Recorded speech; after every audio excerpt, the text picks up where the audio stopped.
Namaskaram. Today I'm going to be talking about the 10th paragraph of Nāṉ Ār. The 10th and 11th paragraph of Nāṉ Ār are, in a sense, the very heart of work. That is, not only do they come right in the middle of Nāṉ Ār, but also they are dealing with the real nitty-gritty of self-investigation, Atma-vichara. That is, what is the difficulties we all face while practicing Atma-vichara? According to Bhagavan, this is the easiest of all paths. In Atma-Vidya, the song on the science of self, on Atma-Vidya, Muruganar had sung in the Pallavi, Aye ati sulapam, Atma-Vidya aye ati sulapam. That means extremely easy. Atma-Vidya extremely easy. Atma-Vidya means self-knowledge or the science of self. So it's referring to this science of self, of knowing what we actually are. And that is the Pallavi. In the Pallavi, also sung by Muruganar. Pallavi means the refrain. The sub-refrain was oneself is so very real and clear, even for those who are simple-minded, that in comparison, an amalaka fruit in the hand recedes as unreal. That is often, if you want to say that something is extremely clear, you say, there's a saying in India, in most Indian languages, I think, as clear as an amalaka in the hand. An amalaka is a small fruit. So in comparison to that, oneself is so very real. By implication, so very clear. That is, we are all clearly aware of ourselves as I am. So when we're so clearly aware of ourselves, knowing what we actually are is extremely easy. That was what Muruganar wrote in the refrain and sub-refrain, the Pallavi and the Pallavi. And Bhagavan wrote the verses to emphasize this point, and he emphasized it most strongly in the fourth verse. What Bhagavan says in the fourth verse is to untie the bonds beginning with karma and to rise from the devastation or beginning with birth.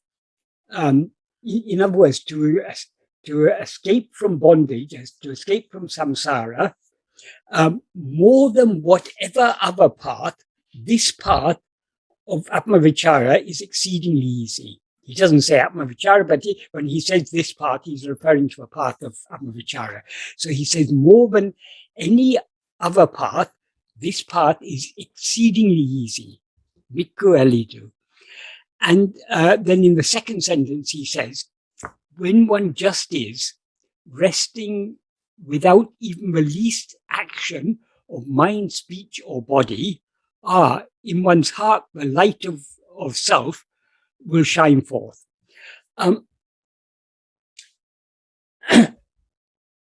What he's emphasizing here is that in any other path, in any other spiritual practice, we are trying to do something.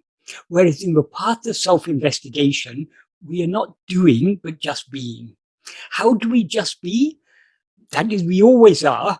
But so just be implies being without doing. So how do we refrain from doing anything? Attending to anything other than ourselves is a doing. It involves a movement of our attention, of our mind, away from ourselves towards some other thing. Whereas attending just to ourselves is not an action, but a cessation of action. That is, because our attention is not moving away from ourselves, it's just resting in its source. So attending to ourselves is a state of, not of doing, but of being.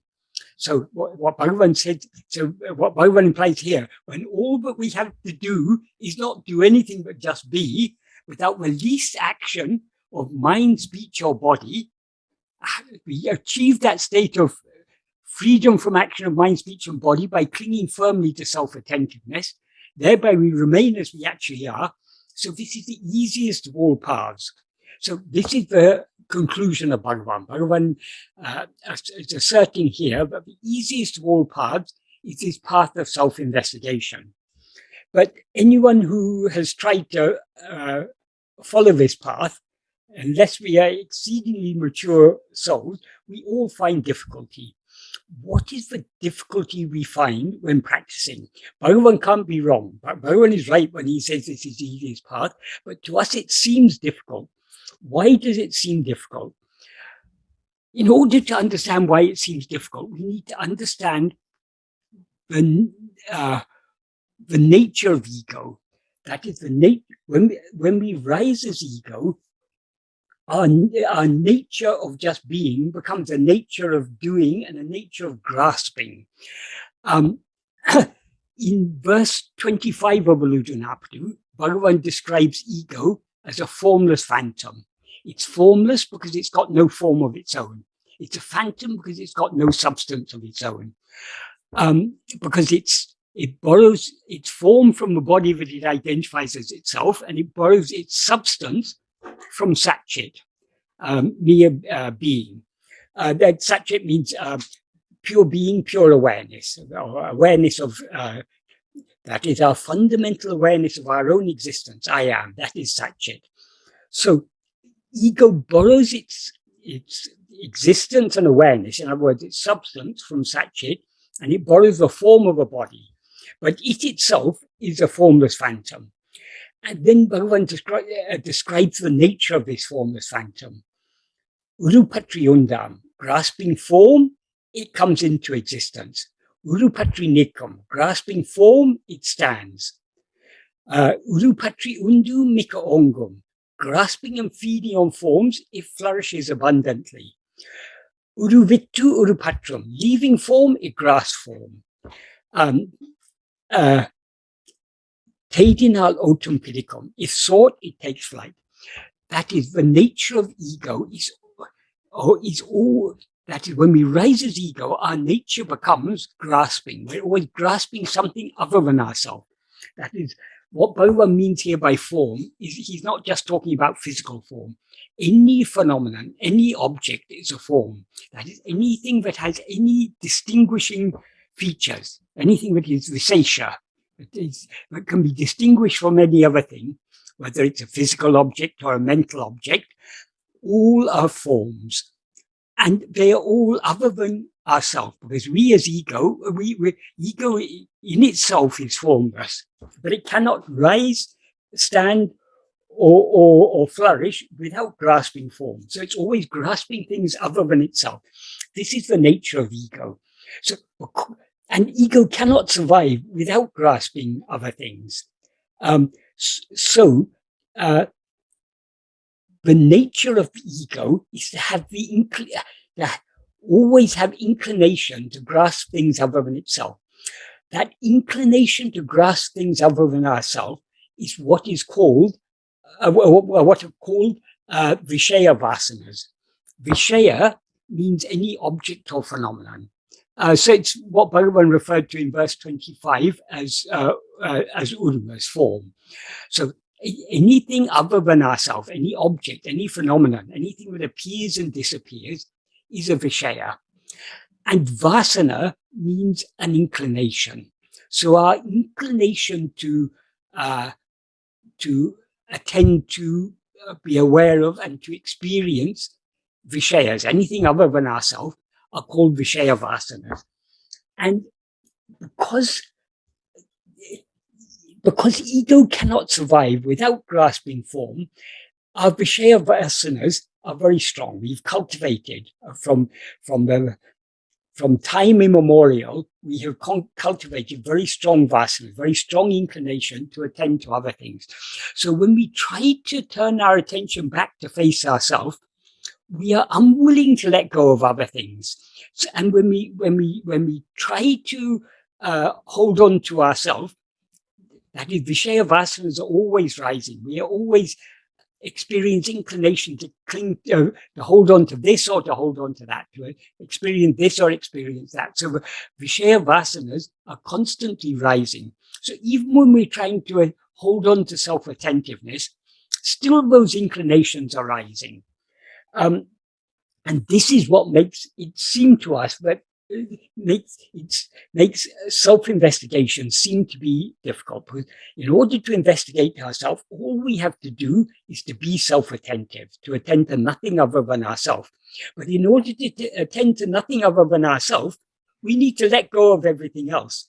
And because we have such strong inclinations to grasp other things, we are unwilling to let go of them. So the strength of our viṣaya-vāsanas is what makes self-investigation seem difficult. So in order to go deep in this practice, we need to weaken our viṣaya-vāsanas. How do we weaken our viṣaya-vāsanas? At each moment in our life, we have a choice whether to attend to things other than ourselves or to attend to ourselves. When we attend to things other than ourselves, we do so under the sway of our viṣaya-vāsanas. When we attend to ourselves, we do so under the sway of our sat-vāsana. Sat means existence or reality or just being. So our inclination to know and to be what we actually are is called sat-vāsana. So the liking to be self-attentive is sat-vāsana. The liking to attend to anything other than ourselves is a viṣaya-vāsana. So most of the time, we allow ourselves to be swayed by our viṣaya-vāsanas. And when we're being swayed by our viṣaya-vāsanas, they're rising in countless numbers and pulling us in all sorts of directions. So we always have a choice whether to be swayed by this vāsana or that vāsana. So most of the time, we are like a boat floating on the ocean, being tossed hither and thither by waves. Those waves are our vāsanas. So this is the subject that Bhagavan talks about in paragraphs 10 and 11 of Nāṉ Ār. That is, this is the real obstacle we're up against. Of course, the root problem is ego, but ego is a problem because it has this nature of grasping things other than itself. But though it is the nature of the ego to grasp things other than itself, our nature is not to grasp anything. Our nature is just to be as we are. So when we are trying to be self-attentive, we are trying to replace our ego nature with our real nature of just being. And what obstructs our efforts just to be is the strength of our viṣaya-vāsanas. So we need to weaken our viṣaya-vāsanas. Every moment we choose to attend to ourselves rather than attending to anything else, we are thereby strengthening our sat-vāsana and weakening our viṣaya-vāsanas. So this is the secret to the efficacy of this extremely simple practice that Bhagavan has taught us, the practice of just being self-attentive. So I just said that as an introduction to this subject. I put what Bhagavan says here in context. This 10th paragraph, there are just 3 sentences, but in these 3 sentences, Bhagavan gives us a lot. In the first sentence, what he says is, toṇḍṛutoṭṭu varugiṉṛḍa viṣaya-vāsaṇaigaḻ, அளவற்றவனாய் kaḍal-alaigaḻ pol toṉṭṛiṉum, avai-yāvum sorūpa-dhyāna kiḷamba-k aṛindu-viḍum. That means toṇḍṛutoṭṭu varugiṉṛḍa viṣaya-vāsaṇaigaḻ. That means viṣaya-vāsanas which come from time immemorial. Toṇḍṛutoṭṭu, it's an idiom in Tamil. It doesn't exactly mean time immemorial, but it implies time immemorial. Toṇḍṛu means appearance, toṭṭu means touching. So the implication is from the very start of time, from the beginning of time, from the time when ego first rose, these viṣaya-vāsanas have been coming. That is because it's the very nature of ego to have viṣaya-vāsana. That is, ego is not its viṣaya-vāsanas, but it's the nature of ego to have viṣaya-vāsanas. Viṣaya-vāsanas are ego's inclinations to grasp things other than itself. toṉḍṟutoṭṭu varugiṉṛa viṣaya-vāsaṇaigaḻ, aḷavaṭṛṛaṉavāy means without limit or without number. That is countless. It implies countless numbers. aḷavaṭṛṛaṉavāy, kaḍal-alaigaḻ, like the waves of an ocean, toṉṭṛiṉum, though they appear. So, though viṣaya-vāsanas,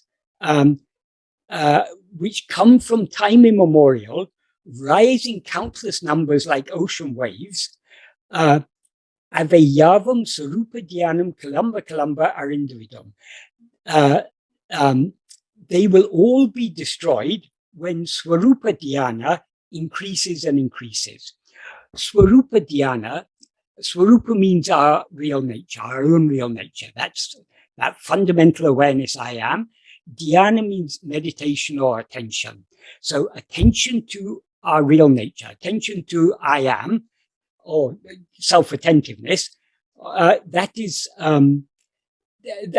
what Bhagavan means by sorūpa-dhyāna. In other words, sorūpa-dhyāna is just another way of describing the simple practice of self-investigation, because self-investigation is nothing but attending keenly to ourselves.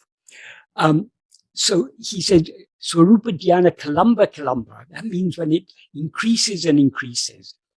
That implies when the more we cling firmly to sorūpa-dhyāna, the more that self-attentiveness will increase in depth and intensity. And the more it increases in depth and intensity, the more the viṣaya-vāsanas will be destroyed. That is because instead of allowing ourselves to be swayed by the viṣaya-vāsanas, we are allowing ourselves to be swayed only by the sattva-vāsana. So the viṣaya-vāsanas are thereby weakened, and the sattva-vāsana is thereby strengthened. That is the idea. And when he said that they rise in countless numbers, how do they rise? That is, the viṣaya-vāsanas are the inclinations. If we allow ourselves to be swayed by those inclinations then become likings, desires, thoughts, and so on. And Bhagavan often said, the whole world is nothing but a projection of our viṣaya-vāsanas. That is just like the picture seen on a cinema screen is a projection of images on a film reel. All the phenomena we see outside ourselves, that's both within our own mind and in the external world, all are nothing but a projection of our own viṣaya-vāsanas. Because just like in dream we experience ourselves as a body, and we see through the five senses of that body, we see a world. And we experience it very much like in our present state. Everything that we experience in a dream is just our own mental projection, our own mental fabrication. So it is a projection of our vasanas, of our inclination to experience this or that. And likewise, since according to Bhagavan, the waking state is nothing but a dream, whatever we experience in this state is just a projection of our viṣaya-vāsanas. So if we allow our attention to move away from ourselves towards anything else, we do so under the sway of our vasanas, and we experience all these viṣayas, all these phenomena, which are nothing but a projection of our viṣaya-vāsanas. So in order so long as the viṣaya-vāsanas are strong, we'll be unwilling to turn within and surrender ourselves completely. But to the extent that we go deep in this practice of self-investigation, we are thereby persevering this practice, even if we're not going so deep, so long as we're persevering, we're slowly weakening the viṣaya-vāsanas and strengthening the sattva-vāsana. Then in the second sentence, because as Bhagavan described in the first sentence, these vasanas, they seem to be endless. That is, whenever we try and just sit quietly and attend to ourselves, we notice how these vasanas are rising one after another, like ocean waves, that Bhagavan says.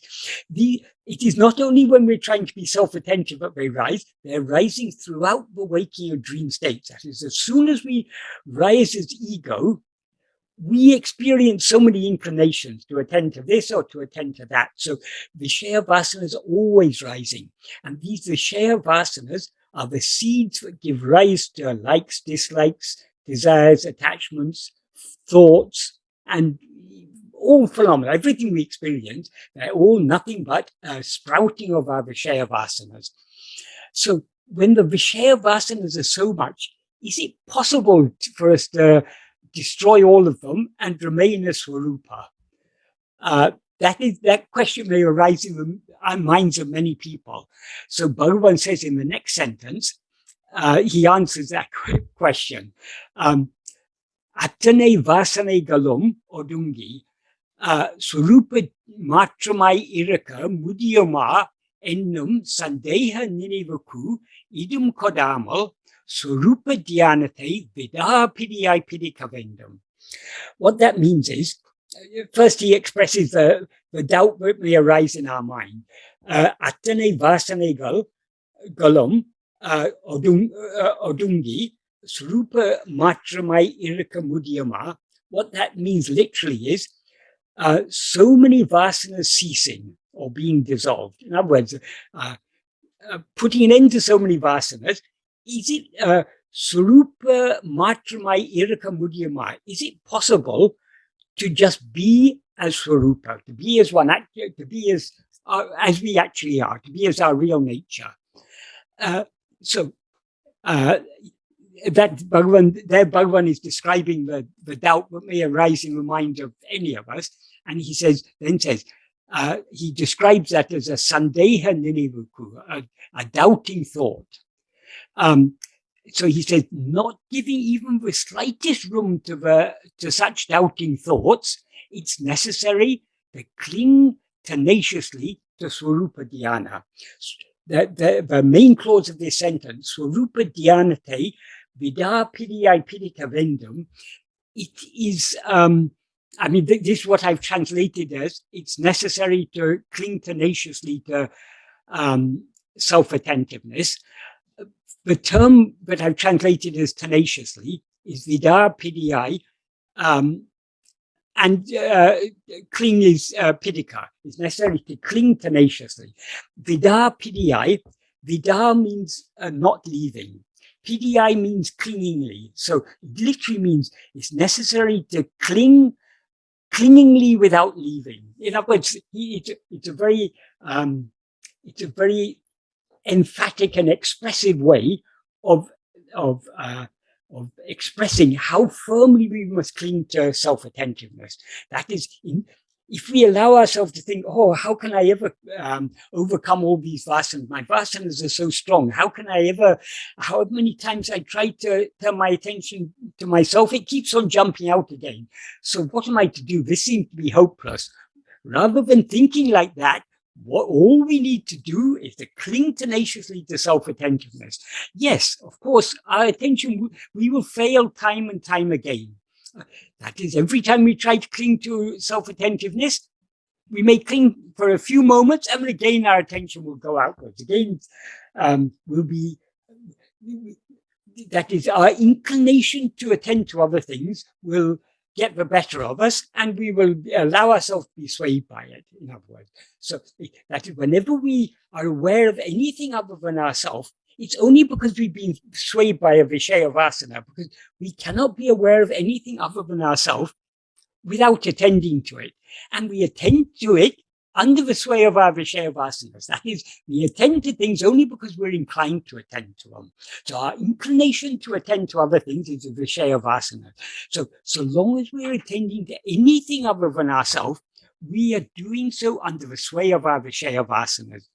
In order to overcome all these viṣaya-vāsanas, to weaken them and eventually eradicate them, we need to cling firmly to self-attentiveness without giving room to even the slightest doubt whether it's possible or not.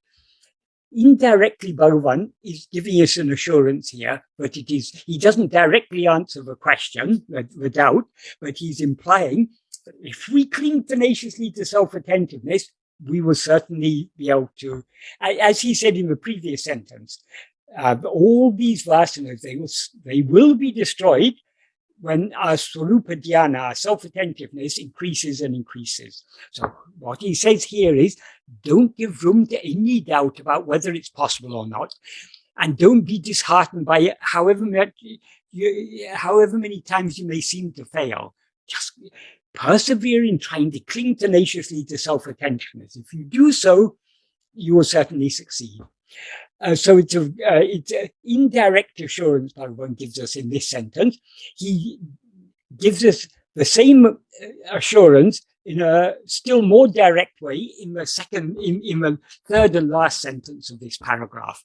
What he says in the third sentence is, Oruvum evelo papiai irundalum, Nāṉ ār epidi kadai era pokirein endru engi aṛindu-viḍum tān papi ennum ennateyum avai-yāvum sorūpa-dhyānatil ukum aڵavaṭṭṛaṇavāy avai-yāvum. What that means is, Oruvan evlo papiai irundalam, however great a sinner one may be, Nāṉ papiai irikirene, I am a sinner, epidi kadayera po kirein. How am I going to be saved? Literally, this means, how am I going to reach the other shore? This is an idiom, but that salvation is that is a metaphor. That salvation is on the other side of the river. How can we ever reach the other shore? So that means it implies, how am I going to be saved? So we may feel that we are such a bad person. We've done so many bad deeds, and we still got so many bad vasanas. So when I'm such a sinner, how am I going to be saved? Bhagavan says it doesn't matter how great a sinner you may be. Instead of lamenting and weeping, I am a sinner, how am I going to be saved? So yeah, what I was explaining with Tamil, Nāṉ ār, oh, I'm such a sinner, it implies. Epidi kadayera po kirein, how am I going to be saved? Endru engi aṛindu-viḍum, without or instead of weeping and lamenting and weeping, I'm such a sinner, how am I going to be saved? If instead of that, tān papi ennum ennateyum avai-yāvum, completely rejecting the thought that one is a sinner, sorūpa-dhyānatil ukumai ulvanaha irundal. If one is steadfast or zealous in self-attentiveness, avan-nichayamai urupaduvan, one will certainly be urupaduvan literally means one will be formed. It implies one will be reformed, or one will be transformed into our real nature. Uru means form. It can also refer to sorūpa, our real form, but this is an idiomatic way of saying one will certainly be saved. Nichayamai means certainly, but one is giving an assurance here. We will certainly be saved if we are steadfast in self-attentiveness and put away all thoughts of whether it's possible or not, or whether, however great a sinner one may be, it doesn't matter. Because what is the one thing that is common to all, whether we are a sinner or a saint? whether we are a god or a demon, the one thing that is common to all sentient beings, we are all aware of ourselves as I am. That I am, that is our real nature. So we need to just, and that alone is what is actually real. Everything else is just an appearance. The idea that is our rising as ego is unreal, our vasanas are unreal, everything, our being a sinner is unreal, everything is unreal. What is real is only I am. So if we cling firmly to I am, unmindful of, it doesn't matter how great a sinner one may be, that's all just an appearance. Do we feel, oh, I'm a sinner when we're asleep? No, it's only in waking and dream that we may feel I'm a sinner. It's only in waking and dream that we feel the vasanas are so much I cannot overcome them. How can I ever overcome them? All these problems arise only with ego in waking and dream. But in sleep, we're perfectly content without any of these things. So none of these things are real. What is real is only what continues without a break throughout all the three states, waking, dream, and sleep. What's the one thing that is common to waking, dream, and deep sleep? In waking, we're aware I am. In dream, we're aware I am. And in sleep, we're aware I am. So I am alone is what is enduring. In waking and dream, we're aware I am, but we're not just aware I am. We're aware I am so-and-so, I'm such and such a person, I am this body. And consequently, we're aware of so many other things. Whereas in sleep, we're aware of nothing other than I am. So since I am alone remains in sleep, and it continues throughout waking and dream, I am alone is what is real. So all we need, doesn't matter how strong our inclination to attend to other things are, doesn't matter what great sins we may have done in the past, all that we need to do if we want to be saved, if we want to escape this samsara, all we need to do is to cling firmly to I am, because I am alone is what is real. And that is what we actually are. We never cease to be I am. Even when we rise as ego, we continue to be I am. We just happen to mistake ourselves to be something other than what we actually are. So since I am alone is real, let us cling firmly to I am, and let us be unmindful about these. The vasanas will continue rising. And because of our weakness, we'll continue allowing ourselves to be swayed by them. But if we persevere in clinging more and more firmly to self-attentiveness, slowly, these vasanas will lose their strength, and we'll be able to go deeper and deeper within, deeper and deeper into that state of mere being, mere satchit, being awareness. The awareness I am will be able to just remain as I am, instead of rising as I am so-and-so, I'm such and such a person. So what Bhagavan teaches us here,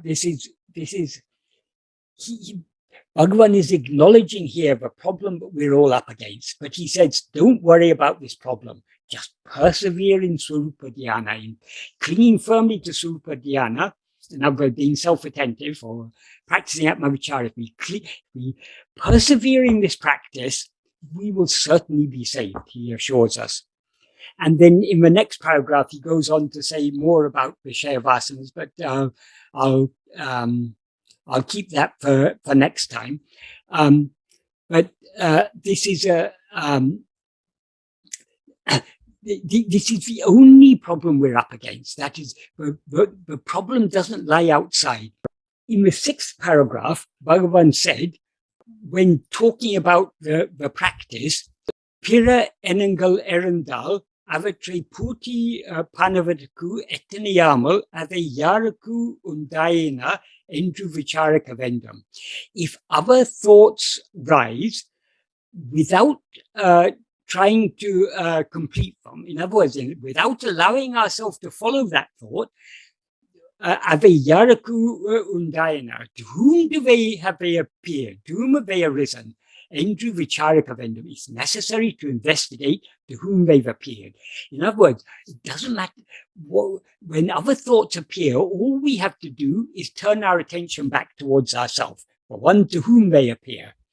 That's the implication when he says avai-yāvum undayana aṟindu-vichara kavendum. It's necessary to investigate to whom they've arisen. To whom have they arisen? Only to me. So we investigate ourselves. Then in the next sentence he says, that means though any number of thoughts rise, enas, what? So what? It implies. What does it matter? So Bhagavan is asking us not to be concerned about thoughts. What is the relationship between the thoughts and the vasanas? The vasanas are the seeds and the thoughts are the sprouts. So whatever thought may appear in our mind is just the sprouting of a viṣaya-vāsaṇā. If we allow our attention to follow that thought, we are then being swayed by the viṣaya-vāsaṇā, the inclination to attend to that thought and to whatever that thought pertains to. Whereas if we, instead of allowing ourselves to be swayed by that viṣaya-vāsaṇā, if we cling firmly to self-attentiveness, that is investigating to whom is this thought. And he goes in this sixth paragraph. He goes on in the next sentence. He says.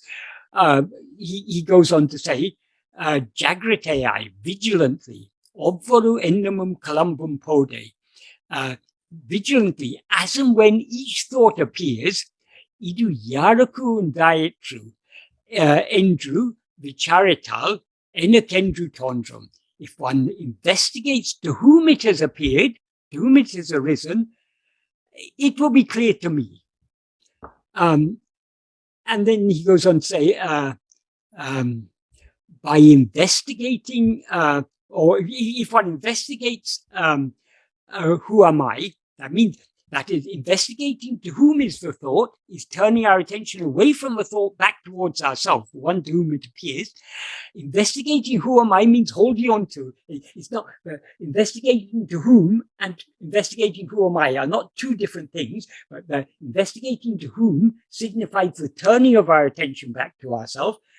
Investigating who am I implies holding on to that self-attentiveness.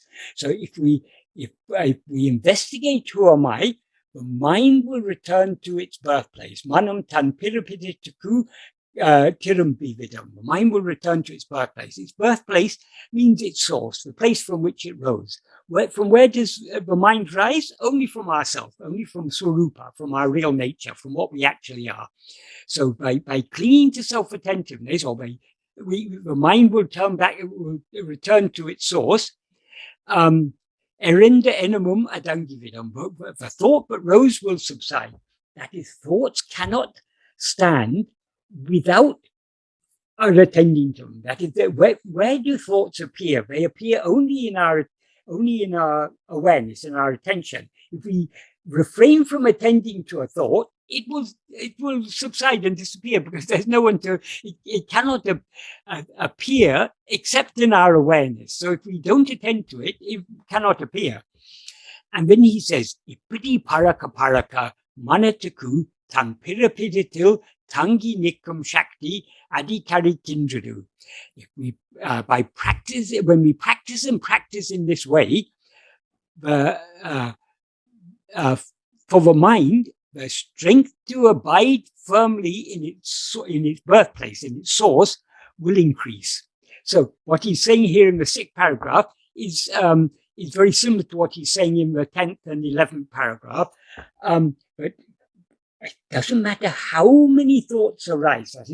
When a thought arises, it's because we've allowed ourselves to be swayed by a viṣaya-vāsaṇā. Instead of allowing ourselves to be swayed further by following that thought, we need to turn our attention back to ourselves. To whom is this thought? To whom has this appeared? And here, when Bhagavan talks of thoughts, he's not just talking about the mental chatter. Any phenomenon is a thought. And according to Bhagavan, all objects are thoughts. All phenomena are thoughts. Not only are objects thoughts, even the subject, ego, is a thought. So whenever anything other than ourself appears, we need to turn our attention back to ourselves, because to whom does anything else appear? It appears only to me. So who am I? We need to hold on to that self-attentiveness. It's only by attending to ourselves that we can In the short term, we put an end to that thought. In the long term, we put an end to the vasana, the inclination that gives rise to such thoughts. So the more we cling to self-attentiveness, the more the vasanas will be weakened, and the less we'll be troubled by these thoughts. Because it's relevant, I'll just quickly go through, without going through it in much detail, but I'll quickly read through the meaning of the 11th paragraph, because that's also, because it's so, I mean, it's a continuation of the same subject. What he says in the first sentence is, as long as viṣaya-vāsanas exist within the mind, so long the investigation, who am I, is necessary. So how long will viṣaya-vāsanas exist in the mind? So long as there's ego, it will have viṣaya-vāsanas. So what he implies here is until we eradicate all viṣaya-vāsanas along with their root ego, because we cannot eradicate them without eradicating ego, so long as ego remains, vasanas will continue sprouting. So as long as viṣaya-vāsanas exist within the mind, so long the investigation, who am I, is necessary. So until we merge back into our source and remain just as pure awareness and clearly see that there never was any ego, never was any viṣayas, never were any viṣaya-vāsanas, until we see that, so long this investigation is necessary. And then in the next sentence, he says, as and when thoughts appear, nīruviḍum toṉḍṟutoṭṭu, apode kapode, then and there, avai-yāvum ellam utpatisthānatilaye viṣara-vāsaṇaigaḷ nasipika-vendam. Then and there, it is necessary to annihilate them all by viṣarana. Viṣarana means self-investigation. It means the same as sorūpa-dhyāna that he mentioned in the previous paragraph. In the very place from which they rose, that is, vasanas rise. If we allow ourselves to be swayed by them, they sprout into likes, dislikes, thoughts, and so on. But the place from which they rise is from within us, from ourselves. So if we cling to self-attentiveness without allowing ourselves to be swayed by whatever viṣaya-vāsanas may arise, we are thereby annihilating them then and there. That is, we are progressively weakening our viṣaya-vāsanas. To the extent to which we hold on to self-attentiveness, to that extent, we are weakening the viṣaya-vāsanas. And if we don't allow ourselves to be swayed by them in the least, we are thereby annihilating them in the very place from which they rise. If we allow ourselves to be swayed by them a little and begin to follow some thought, and then turn our attention back to ourselves, we are weakening the viṣaya-vāsana, but we're not annihilating its very place. It's good to do so. And it doesn't matter how much we've been distracted by other things, we need to turn our attention back to ourselves. But if we can hold on to self-attentiveness without allowing ourselves to be swayed away from ourselves by any viṣaya-vāsana, we are thereby destroying them in the very place from which they rise. And they will be constantly rising. So long as there's ego, it will constantly have viṣaya-vāsanas. The waking and dream state is nothing but a play of our viṣaya-vāsanas. An endless stream of viṣaya-vāsanas rising one after another like ocean, like waves on the ocean. Then in the next sentence, Bhagavan says, Anyate nada dirto varugiṇṭṛa aḷavaṭṭṛaṇavāy-k. Not attending to anything other than oneself is vairagya or nirasa. Vairagya and nirasa both mean more or less the same. They both mean desirelessness or dispassion or detachment. Asa means desire, nirasa means the absence of desire. Vairagya is from viraga. It's a quality of viraga. Raga means passion or desire. Viraga means absence of passion or desire. So vairagya and nirasa more or less the same. And how Bhagavan defines them? Not attending to anything other than ourselves. But how can we avoid attending to anything other than ourselves? Only by attending to ourselves. And then in the next sentence, he says, it implies the same thing, vidā-dirital-jnānam. Not leaving oneself is jnana. So if we hold on to ourself, that is jnana, and that is also vairagya, because we're not allowing our attention to go away towards anything else. Unmeil irendum andre. In truth, the two are one. Which two? Vairagya and jnana, they're one and the same thing. Holding on to ourself is tanne vida dirital, not letting go of oneself, being without letting go of oneself, that is jnana. And when we don't let go of ourselves, we are thereby not attending to other things. So that is also vairagya.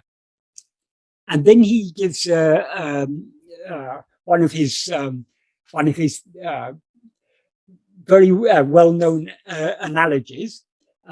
Just like pearl divers tying stones to their waists and sinking, pick up stones that are found at the bottom of the ocean, so each one, sinking deep within oneself with vairagya, may obtain the pearl of self. When he says sinking deep within oneself with vairagya, in this context, he's comparing vairagya to the stones that pearl divers tie to their waist. The pearl divers need to tie stones to their waist in order to sink deep enough to get the pearls. We need to have intense vairagya, intense freedom from desire to attend to any other thing. So long as our viṣaya-vāsanas are strong, we don't have sufficient vairagya. So we need to cultivate the vairagya by weakening our viṣaya-vāsanas. We weaken the viṣaya-vāsanas by clinging firmly to self-attentiveness. And then in the next sentence, he gives another very nice assurance. Oruvan tan sorūpa-te adeyam varayal. Until one obtains svarūpa, nirantara sorūpa-smaranayai kaipattu-vanayan. If one clings fast to uninterrupted sorūpa-smarana, until one attains svarūpa, that alone is sufficient. Adu andre podam. What he means by sorūpa-dhyāna literally means remembrance of our real nature. It's another way of saying self-attentiveness. Sorūpa-smarana and sorūpa-dhyāna are one and the same thing. The reason he uses the word smarana here, that is, whatever else we may be doing, we shouldn't forget to at least hold on to a tenuous current of self-attentiveness. So we must always, as far as possible, even in the midst of other activities, we should be trying to hold on to self-attentiveness or self-remembrance, at least to some extent. If we do so, that alone is sufficient. So that's a very, very great assurance. Nothing else is necessary. No puja, no japa, no dhyana, no yoga, no pranayama, nothing, no other spiritual practice is necessary. If we cling firmly to sorūpa-smarana, if we try to be self-attentive as much as possible, for as much of each day as possible, that alone is sufficient. That doesn't mean, though Bhagavan says, nirantara sorūpa-smarana, uninterrupted, we will all feel, oh, I can't remain uninterruptedly self-attentive. My attention keeps on going away from myself. Doesn't matter. This is the aim that we are moving towards. That is, the more we attend to ourselves, the more we will be inclined to attend to ourselves, and the less we will be inclined to attend to other things. The more we're inclined to attend to ourselves, the more we'll be able to attend to ourselves. So it's a snowballing process. So even if we feel, oh, to hold on to uninterrupted, to cling fast to uninterrupted sorūpa-smarana is impossible for me. It may be impossible now, but with practice, it becomes possible. That is the implication. And that's all that is necessary. No other spiritual practice is necessary, because this is the direct path. What is the aim of all spiritual practices? That is, all spiritual practices are to purify the mind. The impurities in the mind of the viṣaya-vāsanas. But we cannot completely get rid of viṣaya-vāsanas so long as ego is there, because the root of all viṣaya-vāsanas is ego. So the ultimate aim of all spiritual practices, whether they acknowledge it or not, is annihilation of ego. And since ego is a false awareness of ourself, it can be annihilated only by correct awareness of ourself. And in order to get correct awareness of ourself, what should we attend to? Only ourself. That is why Bhagavan said this is the direct path. So if we just, as much as possible, we cling to self-remembrance, cling to self-attentiveness, that alone is sufficient. Nothing else is necessary.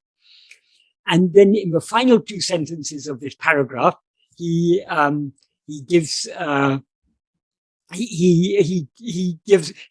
another analogy. In fact, he only gives an analogy. He doesn't say what it's analogous to, but in the context we have to understand.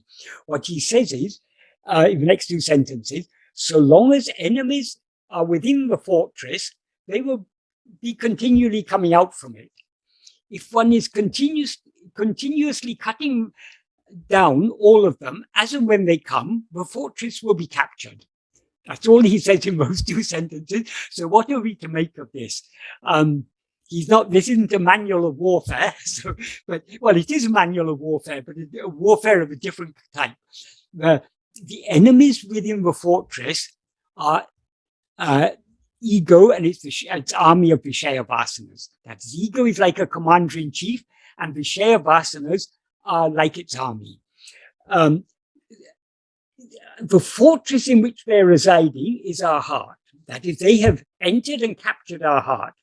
And so long as they're in that fortress, they'll be continuously coming out from it. Why? Because there's no food for them. Food or water is not available in that fortress. So in order to forage for food and water, they need to come out.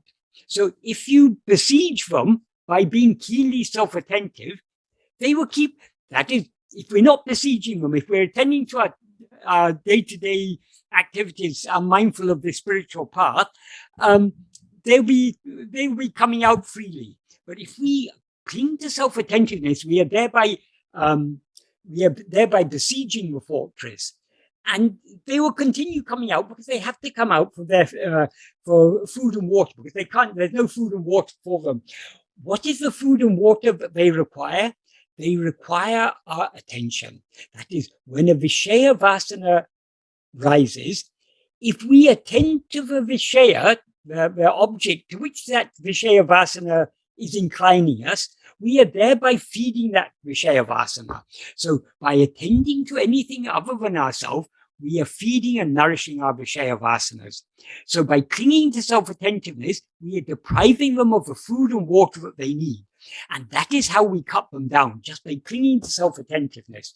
So as he says in the last sentence, if one is continuously cutting all of them down, cutting down or destroying all of them as and when they come. So as soon as the vasana inclination to attend to anything other than ourselves arises, if we cling firmly to self-attentiveness, we are thereby cutting it down. And if we continue doing this, the fortress will eventually be captured. So we will regain possession of our own heart. We will no longer be driven out of our own home by ego and its army of viṣaya-vāsaṇās. And when we weaken the viṣaya-vāsaṇās to a sufficient extent, then we will be able to turn the full 180 degrees within and annihilate ego. Once ego is annihilated, its army of viṣaya-vāsaṇās are dispersed, because they cannot fight without, well, they don't exist. There cannot be any inclinations without someone who is inclined. So who is the one who is inclined to attend to things other than itself? It's only ego. So ego are they are the property of ego. That is, it's the very nature of ego to have viṣaya-vāsaṇās, to be inclined to attend to things other than itself, because it comes into existence grasping form, it stands grasping form, grasping and feeding on forms, it flourishes. So ego depends for its survival on our attending to things other than itself. So its inclination to attend to other things of army of that keep it, that sustain it, nourish and sustain it. So as I say, these two paragraphs, I'll go over this again next time, because going discussing these 2 paragraphs any number of times is worthwhile, because we constantly have to remember, what is the problem we're up against? People complain, oh, I get so many thoughts. Why do we get thoughts? Because we're inclined to think them.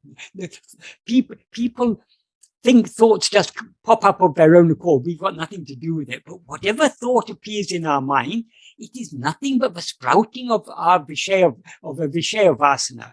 In other words, thoughts arise only because we're inclined to think them. If we weren't inclined to think them, they wouldn't arise. So it's all, that's why Bhagavan is not concerned with the thoughts themselves. He just, all he says is, doesn't matter however many thoughts arise. So instead of attending to the thoughts, turn your attention back to yourself, the one to whom they appear.